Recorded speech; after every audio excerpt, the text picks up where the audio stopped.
D'où que nous venions, qui que nous soyons, quel que soit notre âge, quelle que soit notre situation sociale, quelle que soit la raison de notre présence dans ce temple, routine, habitude, bonne habitude, curiosité, incrédulité, questionnement, Dieu le Père nous accueille en ce jour et dans ce temple, où nous formons tous ensemble une communauté liquide, comme on dit aujourd'hui, puisque nous allons nous séparer ensuite, une communauté dans l'écoute de la parole de Dieu faite chair et communauté vivante en Jésus le Christ.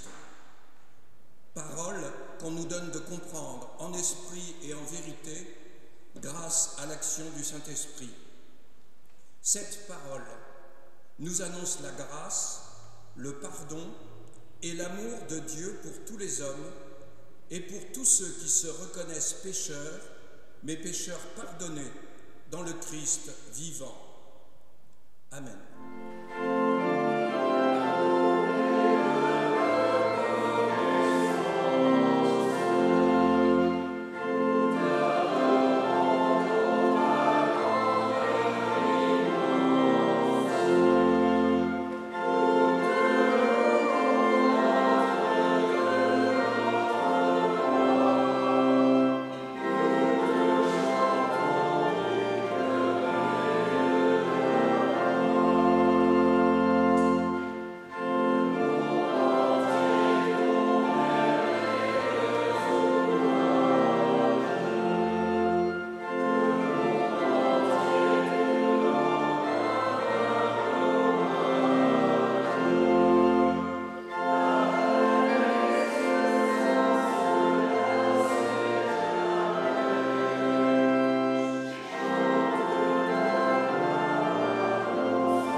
Nous venons de chanter notre amour et notre reconnaissance pour Dieu. Ce n'est pas un discours vain ou creux, une illusion que le vent et le temps emportent, un rêve qui s'écroulerait quand la douleur ou l'épreuve surviennent. Oui Seigneur, tu es solide comme une montagne, profond comme l'océan. Avant que le monde soit, et après la fin de l'éternité, tu es Dieu. Dès la naissance de l'océan et jusqu'au terme de la course du vent, tu es Dieu. Dans la durée des choses créées, comme dans leur inconstance, tu es Dieu. Dans l'immensité de l'univers et dans le secret oublié de notre cœur, tu es Dieu. Tu es Dieu car tu maintiens ta création. Aujourd'hui encore, tu continues de créer. Tu es notre Dieu, non pas pour que nous te possédions, mais tu es notre Dieu parce que tu nous échappes, heureusement, évitant ainsi de devenir notre idole. Et nous te bénissons pour cela. Déjà, le psalmiste, en des temps anciens, louait le Seigneur. Nous prenons le psaume 146. Louez l'Éternel, que de tout mon être, je loue l'Éternel. Je veux louer l'Éternel tant que je vivrai. Je célébrerai mon Dieu en musique tout au long de mon existence. Ne placez pas votre foi dans les puissants de ce monde, ni dans des êtres humains incapables de sauver. Dès qu'ils ont poussé leur dernier soupir, ils retournent à la terre et au même instant, leurs projets s'évanouissent. Heureux l'homme qui reçoit son aide du Dieu de Jacob et dont l'espérance est dans l'Éternel son Dieu. Car l'Éternel a créé le ciel et la terre, ainsi que la mer, avec tout ce qui s'y trouve. Il reste à jamais fidèle. Il fait droit aux opprimés, il nourrit les affamés. L'Éternel relâche ceux qui sont emprisonnés. L'Éternel rend la vue aux aveugles. L'Éternel relève celui qui fléchit. L'Éternel aime les justes. L'Éternel protège l'étranger. Il est le soutien de la veuve et de l'orphelin, mais il fait dévier le chemin qu'empruntent les méchants. L'Éternel est roi pour l'éternité, lui qui est ton Dieu, ô Sion, de génération en génération. Louez l'Éternel.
Nous t'avons loué, Seigneur, et tu nous remercies de nous faire comprendre que te louer, c'est te remercier, mais c'est aussi mesurer la distance qui nous sépare de toi, distance que seul Jésus, le Christ, a pu parcourir au prix de sa vie. Il a été l'un de nous, il a été crucifié par les puissants du temps et les siens l'ont abandonné. Aujourd'hui encore, il est crucifié sur toute la surface de la terre et nous l'abandonnons. Seigneur Dieu, Père éternel et tout-puissant, nous reconnaissons et nous confessons devant ta sainte majesté que nous sommes de pauvres pécheurs, nés dans la corruption, enclins au mal, incapables par nous-mêmes de faire le bien. Ô notre Dieu, c'est ainsi que nos pères dans la foi te priaient. Nous sommes moins sûrs de nos mots, moins sûrs de nos images. Nous désirons d'abord avouer nos incertitudes, nos doutes, nos impuissances. Nous connaissons la laideur et la violence de ce monde que nous faisons, à laquelle nous participons. Nous savons que c'est de notre fait, par nos convictions chancelantes et nos engagements limités ou calculés, que ton Église n'est pas telle que tu la veux. Nous savons que c'est de notre faute, par notre impuissance et par le cynisme des puissants qui nous gouvernent. Si des enfants ont faim, si la torture accable ceux qui se dressent contre l'oppression, Si le racisme n'est pas encore extirpé de nos villes, si des hommes et des femmes sont abandonnés à la rapacité de l'amour des richesses, il n'y a pas d'heure où ton Fils ne soit à nouveau crucifié, et nous confessons que cela émousse notre espérance. Nous te demandons pardon aussi pour nos grands élans inutiles et pour toutes les paroles que nous prononçons sans les faire suivre d'actes concrets à notre niveau. Amen. Si nous confessons notre péché devant lui, en esprit et en vérité, le pardon de Dieu devient une grâce qui nous permet de recevoir notre réforme intérieure, ce que l'on appelle le chemin de la sanctification. L'adage « Église réformée, toujours à réformer » s'applique à chacun de nous, êtres humains déformés, et toujours à réformer contre tout ce qui nous divise intérieurement et extérieurement. Dieu veut et peut nous donner, te donner la grâce de recevoir la forme qui est la nôtre, qui est la tienne, comme il forma Adam à partir de la glaise. À toi, écrasé par les soucis et les échecs, rampant et soumis devant les pouvoirs, celui de l'argent, de la domination et devant tant d'autres, même dans l'Église. À toi, assommé par des responsabilités trop lourdes, laminé par la pression, le stress et le burn-out. À toi, terrassé par les accidents de la vie, la maladie, la culpabilité, la souffrance du corps et de l'esprit. À toi, abattu par la mort, celle de tes proches, de tes parents, de tes enfants peut-être, et angoissé par la tienne. À toi, Dieu dit, sors de ton tombeau, relève-toi, vis, marche, debout, vainqueur, comme un enfant de Dieu, comme mon enfant. Que Dieu nous mette au cœur l'assurance de son pardon et qu'il nous donne de marcher vers son royaume. Amen. Pardonner, ce n'est pas dire on efface tout et on recommence, comme si rien ne s'était passé. Pardonner, ce n'est pas dire tournons la page, comme si pardonner était aussi facile que ce geste machinal du lecteur ou de l'utilisateur d'Internet. Pardonner, c'est faire en sorte que celui ou celle qui fait le mal n'en soit plus l'esclave. C'est l'aider à se libérer de ce mal qu'il fait et marcher sur le chemin de l'amour authentique. En fin de compte, pardonner, c'est ouvrir à l'espérance d'un autre possible, d'un futur ensoleillé qui libère de la nuit du passé. Voilà pourquoi pardonner n'est pas facile. C'est même une grâce reçue de Dieu seul, à recevoir de Dieu. Pardon, ce mot que Jésus vient inscrire dans nos vies par la croix, mais aussi et surtout dans la lumière du matin de la résurrection. Que la pratique du pardon s'inscrive dans nos vies. Amen.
afin qu'elle ne demeure pas lettre morte, parole d'autrefois, mais qu'elle devienne pour nous parole de vie, vivante dans nos paroles, vivante dans nos pensées, vivante dans nos actes.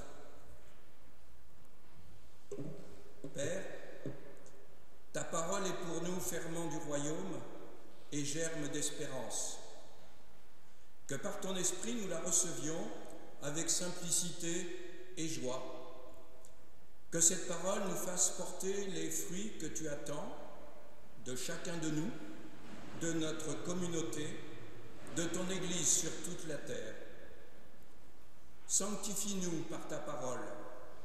Nous te le demandons par Jésus le Christ notre Seigneur. Amen. Donc nous lirons dans Amos au chapitre 8, les versets 4 à 7. Écoutez donc ceci, vous, oppresseurs des indigents, qui voulez en finir avec les pauvres du pays. Oui, vous qui dites, quand la nouvelle lune sera-t-elle passée pour que nous vendions notre blé? Quand le sabbat finira-t-il pour que nous ouvrions nos magasins de grains? Nous diminuerons la mesure, nous en augmenterons le prix, et nous truquerons les balances pour tromper les clients, puis nous achèterons les pauvres pour de l'argent et l'indigent pour une paire de sandales. Nous vendons même jusqu'aux déchets, jusqu'à la balle du blé. L'Éternel l'a juré, aussi vrai que Jacob est orgueilleux, jamais je n'oublierai aucune de leurs œuvres. À cause de cela, le pays tremblera et tous ses habitants seront en deuil. Le pays se soulèvera dans sa totalité, comme le Nil en crue, il sera agité et puis s'affaissera comme le fleuve de l'Égypte.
Chapitre 16, les 15 premiers versets.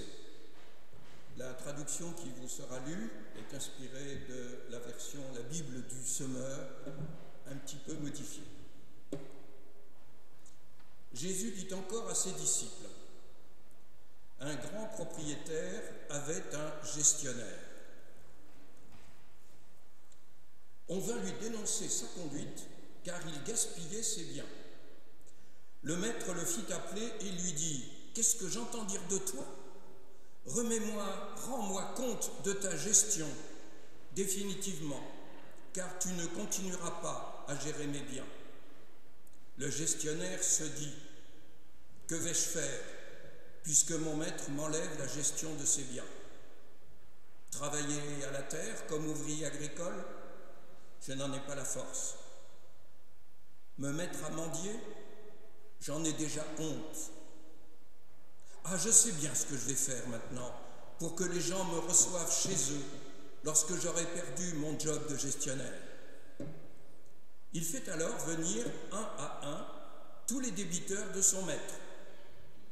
Il dit au premier, « Combien dois-tu à mon maître ?»« 40 hectolitres d'huile d'olive, lui répond celui-ci. « Voici ta facture, dit le gérant. Assieds-toi là, dépêche-toi et inscris 20 hectolitres. Ensuite, il dit à un autre, « Et toi, combien dois-tu ?»« 500 sacs de blé. »« Prends ta facture, reprit le gestionnaire, et inscris 400. » Le maître admira l'habileté avec laquelle ce gérant malhonnête, injuste, s'y était pris. En effet, ceux qui vivent de ce siècle sont plus sensés dans leurs affaires avec leurs semblables que les enfants de la lumière.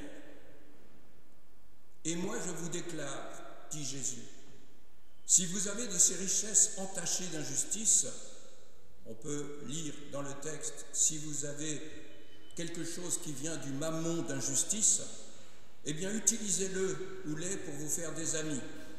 Ainsi, le jour où elles vous échapperont, ces richesses, ils vous accueilleront dans les demeures éternelles.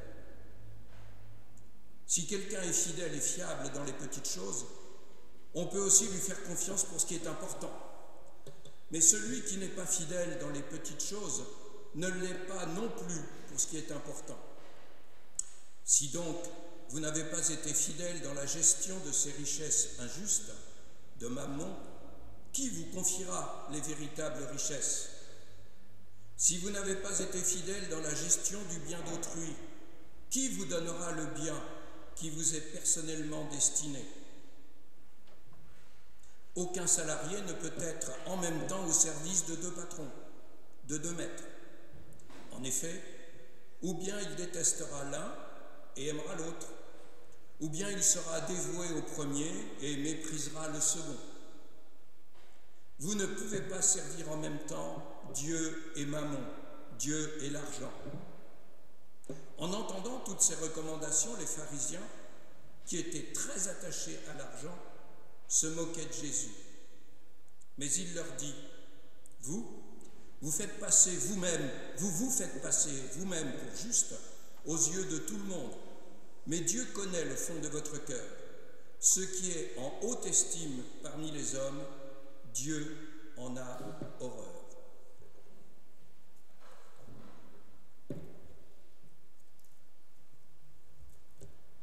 Quand vous êtes entré dans ce temple, vous avez été peut-être surpris par la diapositive d'accueil où on vous demande de mettre le titre de la prédication. Pour une fois, c'était du latin. On n'a pas été professeur pendant 41 ans de lettres classiques sans qu'il en reste quelques stigmates. Salve lucrum, j'y reviendrai tout à l'heure. Mais je voudrais commencer cette prédication en citant le pasteur et professeur André Gounel, décédé le 5 mai dernier. C'est une manière de lui rendre hommage. Il fut un pédagogue exceptionnel, armé d'autant d'exigences que de bienveillance et de gentillesse. En 2003, dans une prédication donnée au temple de Tours, il rapportait un souvenir de ses années d'étudiant. Cela remonte aux années 1950. Un de ses professeurs affirmait que la compréhension de certains passages des évangiles allait de soi, était évidente et qu'il ne fallait jamais prêcher dessus. L'exemple pris était « Tu aimeras ton prochain comme toi-même ». Bien sûr, cela va de soi, cela coule de source, c'est évident. André Gounel a attendu sa retraite pour revenir à commenter ce verset, tant il avait été marqué, j'allais dire traumatisé, par cette réflexion. Parce qu'aimer son prochain comme soi-même, est-ce si évident que cela? Quel est le sens de ce verset? Aujourd'hui, on pourrait inverser le propos et dire qu'il existe aussi des passages évangéliques qu'il faut absolument éviter, non pas par leur évidence, mais parce que leur compréhension est quasiment impossible. Selon maints spécialistes du Nouveau Testament, par exemple le jésuite Jean-Noël Aletti, qui a publié il y a 3 ans un commentaire de l'Évangile de Luc, cette parabole est l'une des plus difficiles, non seulement de l'Évangile de Luc, mais des 4 évangiles.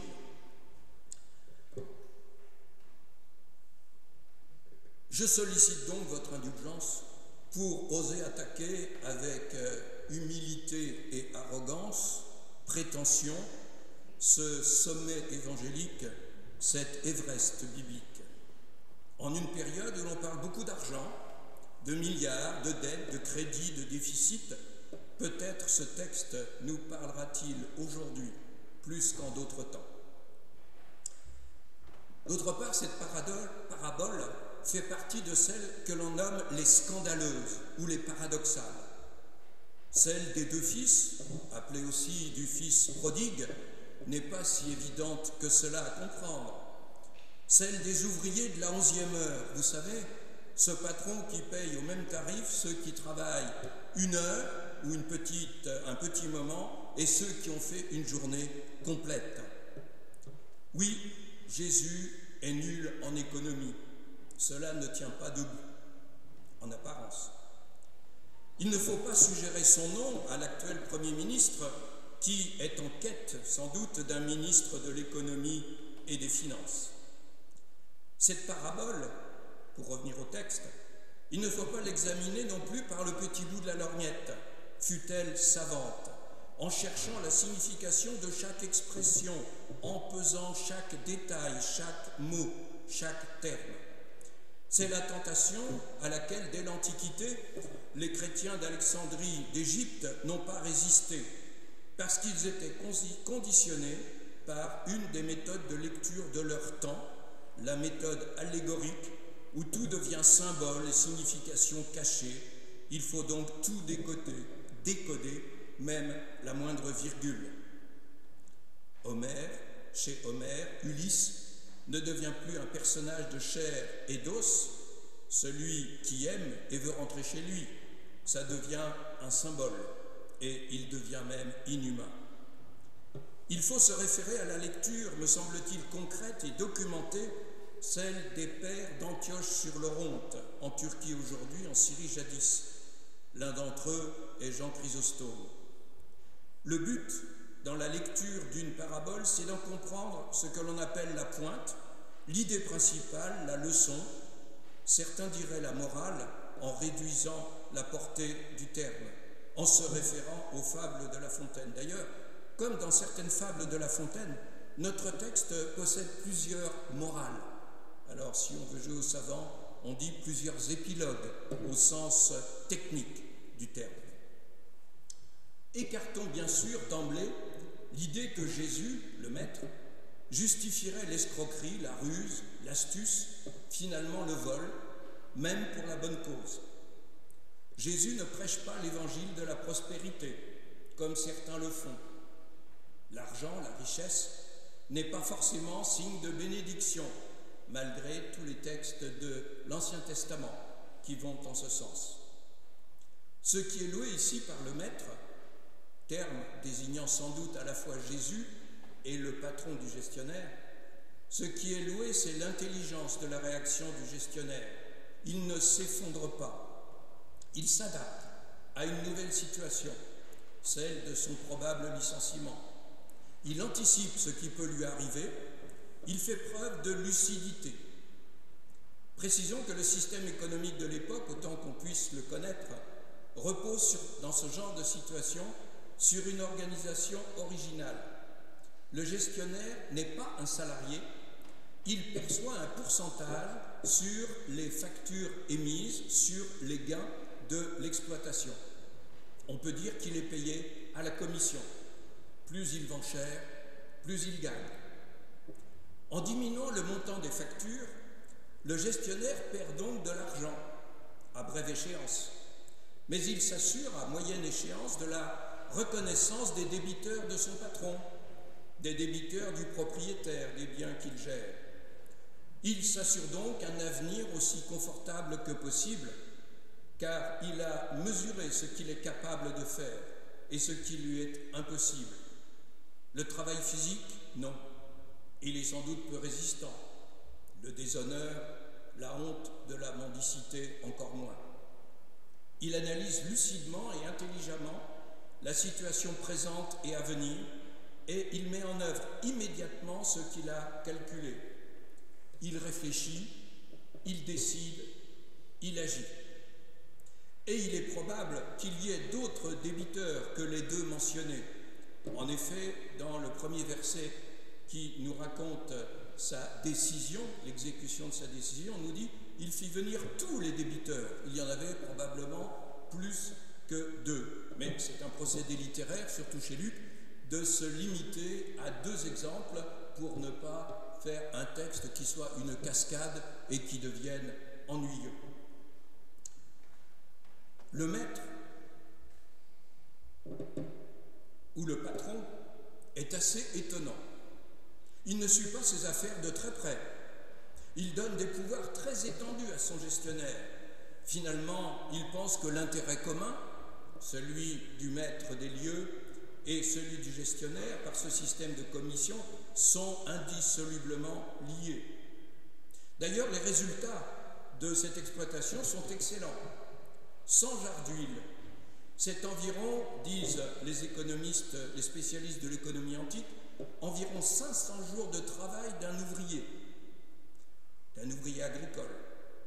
30 000 ou 40 000 litres de blé pour l'époque, c'est une belle récolte. On n'est pas au temps des rendements entre 50 ou 100 quintaux à l'hectare. Et c'est par la rumeur, d'autre part, qu'il apprend les malversations du gestionnaire. Notons qu'il ne traîne pas son gestionnaire en justice pour abus de biens social, ABS comme on dirait aujourd'hui. Est-il si libéral, si généreux, ou a-t-il lui-même des choses à se reprocher? Il ne voudrait pas qu'on mette le nez dans sa comptabilité. Je ne pense pas que cette interprétation soit juste, car le Maître, le Seigneur, c'est celui qui a donné sa création à l'être humain, à l'espèce humaine, dont elle est à la fois le sommet, l'élément terminal, créé le 6e jour, et c'est l'espèce à laquelle Dieu, le Créateur, a confié la gestion de la planète. On sait bien, point n'est besoin d'y insister, comment collectivement elle est incapable de remplir la mission qui lui a été confiée. Après la remarque du maître de la parabole, Jésus surenchérit avec une opposition très très forte entre le mammon de l'injustice, traduit souvent par les richesses injustes, mais cela affaiblit le sens de l'expression. Il y a d'un côté le mammon de l'injustice et de l'autre côté les demeures éternelles. Le texte dit exactement les tentes éternelles, ce qui renvoie au désert du Sinaï ou à la fête des tentes Sukkot dans le judaïsme qui aura lieu bientôt du 6 au 15 octobre. En construisant une soukha, une tente, sur son balcon ou chez soi, on se rappelle du moment où l'on dépendait quotidiennement de la manne du Seigneur. Le désert, c'est le lieu de la présence de Dieu, de la communion avec lui. Il y a 15 jours, il y avait au désert, à Mialet, la commémoration, ce grand jour, en quelque sorte, de l'unité protestante. Le terme mammon est un terme qui mérite qu'on s'y attarde. Il ne figure pas dans l'Ancien Testament. Et dans le Nouveau Testament, seul Jésus prononce ce mot, comme si c'était un mot interdit ou un mot qui faisait peur. On va le retrouver dans les textes juifs plus tardifs, les Targums, qui sont des paraphrases de la Torah en araméen, pour que les gens la comprennent dans la langue de tous les jours, et puis ensuite on retrouvera ce terme dans la Mishnah et le Talmud. Il est même possible que ce terme ait été inventé par Jésus ou par ses disciples, ou bien, autre solution, qu'il ait été dans l'air du temps et consigné par écrit. Il ne désigne évidemment pas une personne, ni même une figure mythologique. Certains exégètes ont fait un rapprochement avec tel dieu des Cananéens ou des Phéniciens. Il représente, me semble-t-il, un pouvoir de l'argent ou de la richesse. D'autre part, c'est la même racine que le mot « Amen » que nous prononçons dans nos cultes ou dans nos prières. Mais c'est aussi, autre terme hébreu de la même racine, le mot « Emouna ». Emouna signifie la foi, mais plus largement ce qui guide consciemment ou inconsciemment nos actions. Cela qui a tellement de valeur que cela oriente nos vies. Le théologien germano-américain Paul Tillich, dont André Gounel fut le traducteur en France, appelle cela, vous excuserez mon accent anglais, « ultimate concern », c'est-à-dire les valeurs suprêmes. Mammon, il ne s'agit pas d'une valeur ou d'une figure littéraire personnifiant le pouvoir de l'argent, c'est plus que cela. Le mammon est par nature, non pas le diable, mais diabolique. Je crois que dans le Nouveau Testament, même si l'on parle du diable, du trompeur ou du Satan ailleurs, ça n'est pas pour désigner une personne, c'est pour désigner une situation, une réalité que l'on pourrait appeler diabolique.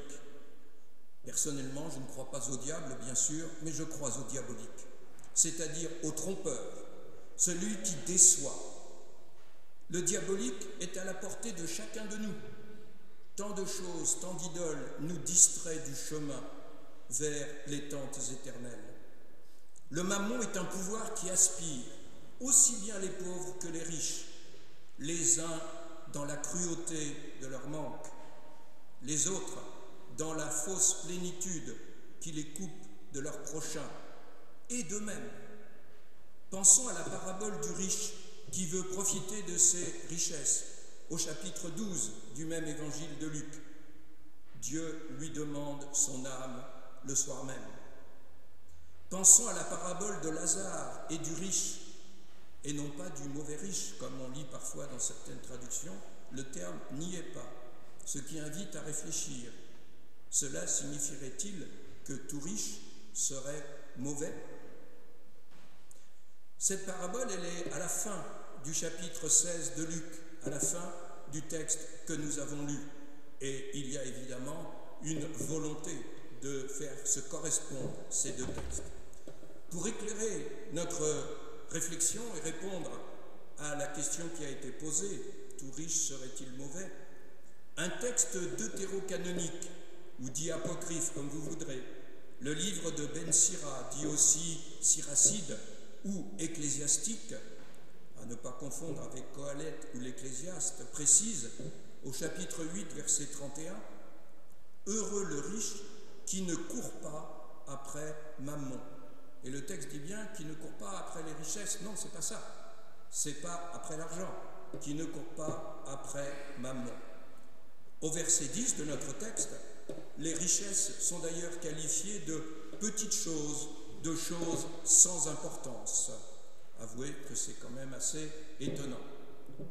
Luc est l'évangéliste qui parle le plus d'argent, comme Paul d'ailleurs, dès la première épître aux Thessaloniciens. Rappelons que Luc s'inscrit dans le sillon paulinien et que si l'on ajoute ensemble l'évangile de Luc, le livre des actes d'apôtres, et non pas des apôtres, mais ça ce serait un autre débat, si on ajoute ces deux textes qui ont été composés ensemble, qui ont le même plan, il y aurait beaucoup à dire là-dessus, si l'on prend ces deux textes plus tout le corpus paulinien, eh bien on a plus de la moitié du Nouveau Testament, environ 60%. La question de Luc, finalement, est de savoir ce qui conduit, ce qui structure nos vies.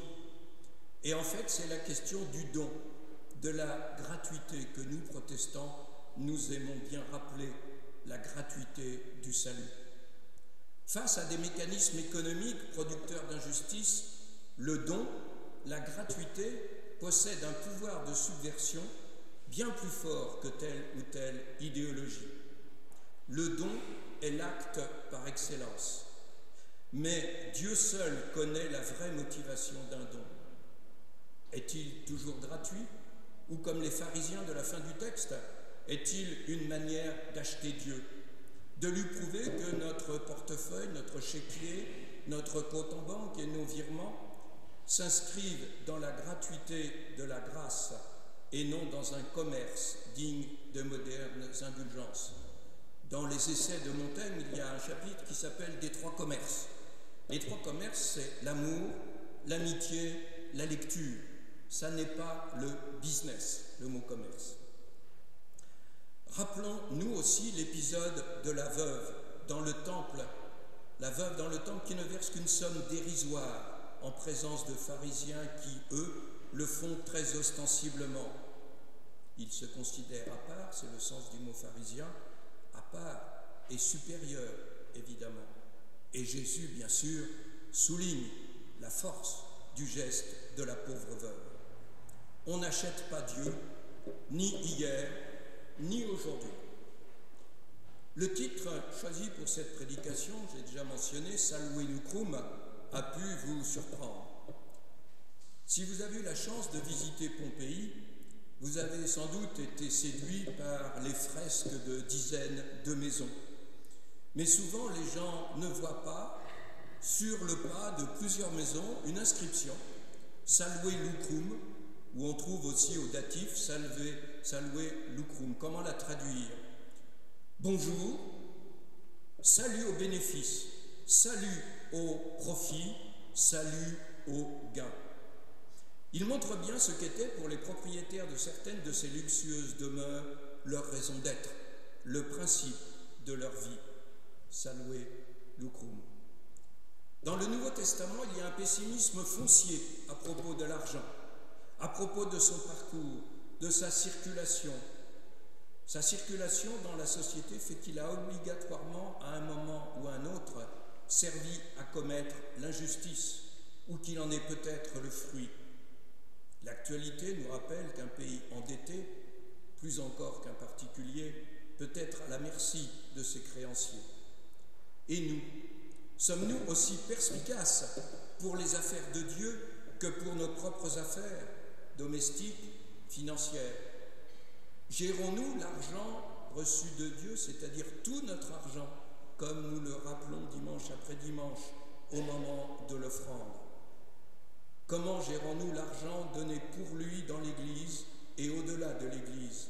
Le faisons-nous avec autant d'intelligence individuelle ou collective que pour nos affaires professionnelles ou privées? Seul Dieu sonde les reins et les cœurs.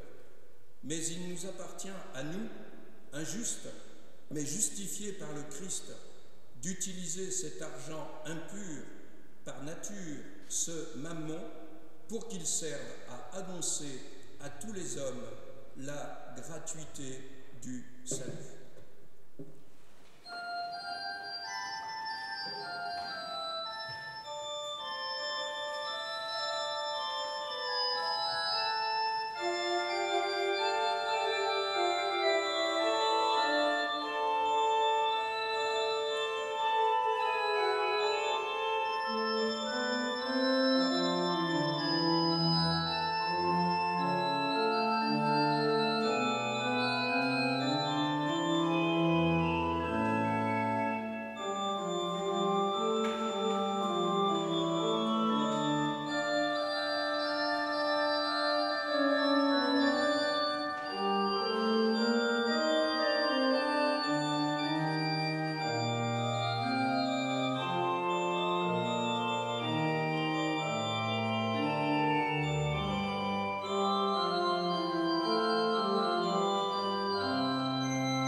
maintenant le moment de la confession de foi.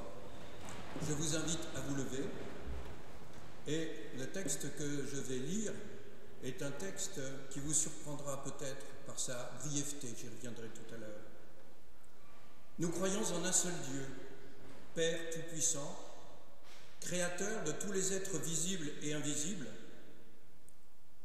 Nous croyons en un seul Seigneur, Jésus-Christ, le Fils du Dieu, Fils de Dieu, engendré du Père, unique engendré, c'est-à-dire de la substance du Père, Dieu de Dieu, lumière de la lumière, vrai Dieu né du vrai Dieu, engendré, non pas créé, consubstantiel au Père, par qui tout a été fait, tout ce qui est dans le ciel et sur la terre, qui, à cause de nous les hommes, et à cause de notre salut, est descendu et s'est incarné, s'est fait homme, a souffert et est ressuscité le troisième jour, est monté aux cieux, il viendra juger les vivants et les morts.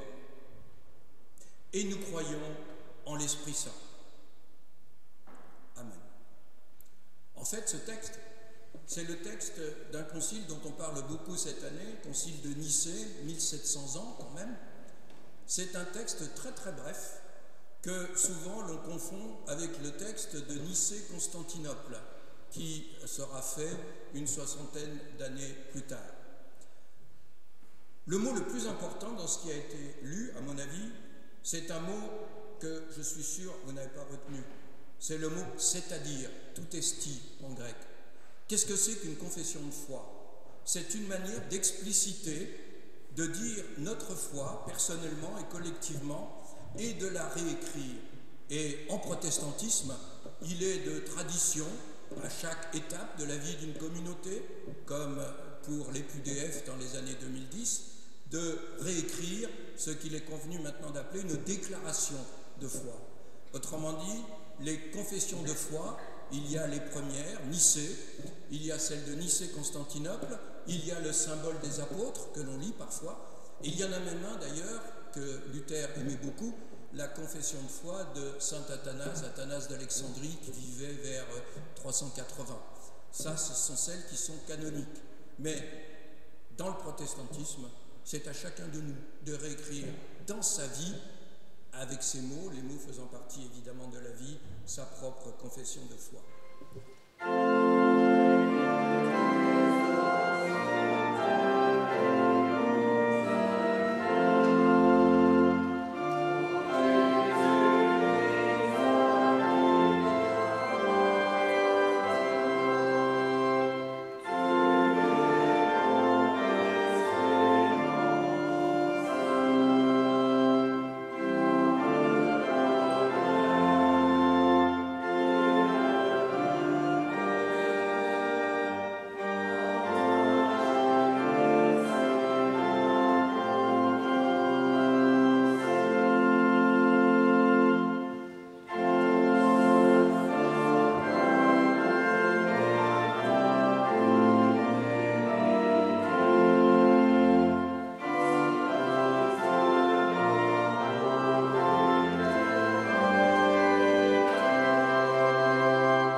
Seigneur, dans le livre des Actes, il est dit que le premier jour de la semaine, qui correspond à notre dimanche, chacun mettait de côté ce qu'il fallait pour le service du Seigneur et de l'Église.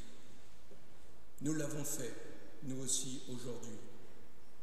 Donne à ceux qui sont chargés d'utiliser cet argent la sagesse pour l'utiliser dans la gratuité de l'annonce de ton règne. Amen.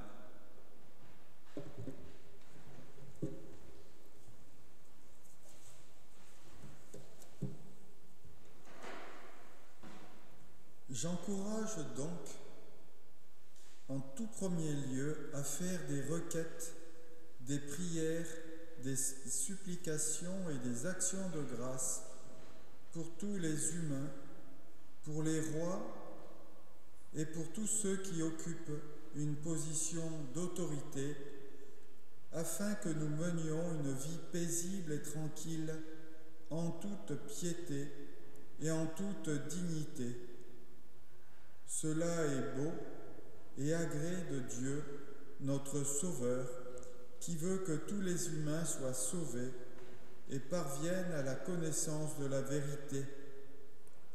Car il y a un seul Dieu et aussi un seul médiateur entre Dieu et les êtres humains, l'être humain Jésus-Christ, qui s'est donné lui-même en rançon pour tous. Nous te prions pour ceux qui sont faibles et fragiles, comme l'ardoise qui se brise facilement. Soutiens-les.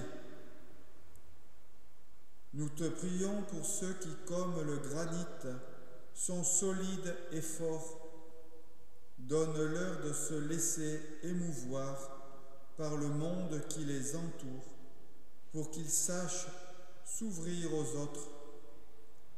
Nous te prions pour ceux qui, comme la pierre volcanique, sont brûlés par la maladie, le deuil, les difficultés ou la solitude. Pour ceux qui sont broyés par la coulée, le glissement des épreuves et des injustices. Pour ceux qui n'arrivent pas à trouver la paix, donne-leur courage et espérance.